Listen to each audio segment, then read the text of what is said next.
मित्रों, वेद स्मृति और पुराणों के अनुसार आत्मा की गति और उसका किसी लोक में पहुंचना का वर्णन अलग अलग मिलता है। यहाँ पर हम पौराणिक मत को जानेंगे, लेकिन इससे पहले हम सारांश में वैदिक मत को भी जानेंगे।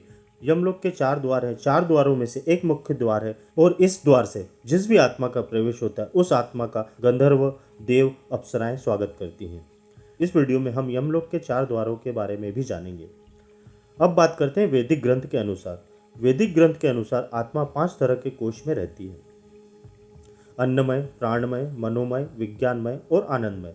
इन्हीं कोशों में रहकर आत्मा जब शरीर को छोड़ती है तो मुख्य तौर पर उसकी 3 तरह की गतियां होती हैं: ऊर्ध्व गति, स्थिर गति और अधोगति। इसे ही अगति और गति में विभाजित किया जाता रहा है। बात करते हैं स्थिर गति की। इस गति का अर्थ है व्यक्ति मरने के पश्चात न ऊपर के लोक में गया और न ही नीचे के लोक में, अर्थात उसे यहीं तुरंत ही जन्म लेना होगा। यह जन्म उसका मनुष्य योनि का ही होगा।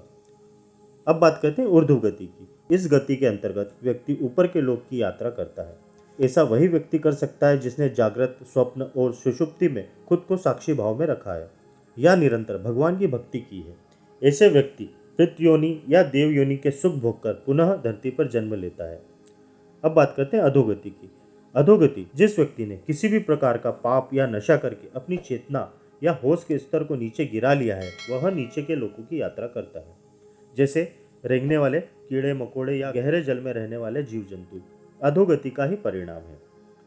पुराणों के अनुसार जब भी कोई मनुष्य मरता है या आत्मा शरीर को त्याग कर यात्रा आरंभ करती है तो इस दौरान उसे 3 प्रकार के मार्ग मिलते हैं। उस आत्मा को किस मार्ग पर चलाया जाएगा यह केवल उसके कर्मों पर निर्भर करता है।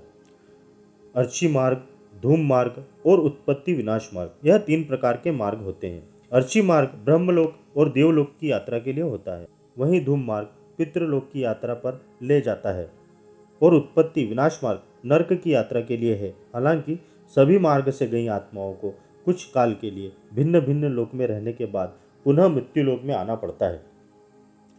अधिकतर आत्माओं को यहीं जन्म लेना और यहीं मरकर पुनः जन्म लेना होता है।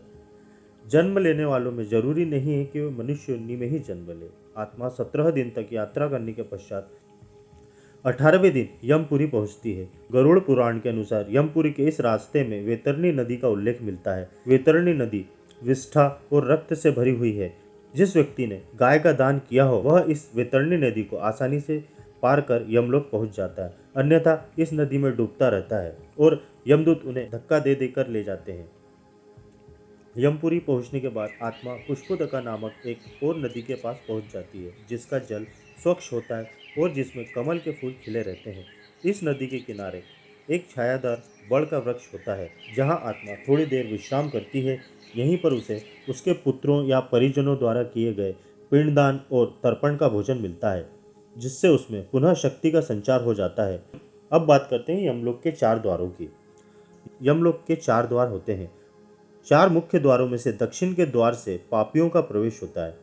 यम नियम का पालन न करने वाले निश्चित ही इस द्वार में प्रवेश करते हैं और कम से कम 100 वर्षों तक कष्ट झेलते हैं। पश्चिम के द्वार से ऐसे जीवों का प्रवेश होता है जिन्होंने दान पुण्य किया हो, धर्म की रक्षा की हो और तीर्थों में अपने प्राण त्यागे हों। उत्तर के द्वार से वही आत्मा प्रवेश करती है जिसने जीवन में माता पिता की खूब सेवा की हो और हमेशा सत्य बोलता रहा हो और हमेशा मन वचन कर्म से अहिंसक हो। और पूर्व के द्वार से उस आत्मा का प्रवेश होता है जो योगी हो, ऋषि हो, सिद्ध पुरुष हो। इसे स्वर्ग का द्वार भी कहते हैं। इस द्वार में प्रवेश करते ही आत्मा का गंधर्व, देव, अप्सराएं स्वागत करती हैं। मित्रों, वीडियो अगर पसंद आया हो तो वीडियो को लाइक और हमारे चैनल को सब्सक्राइब जरूर कीजिएगा। आपका एक लाइक हमेशा हमें प्रोत्साहित करता है। धन्यवाद।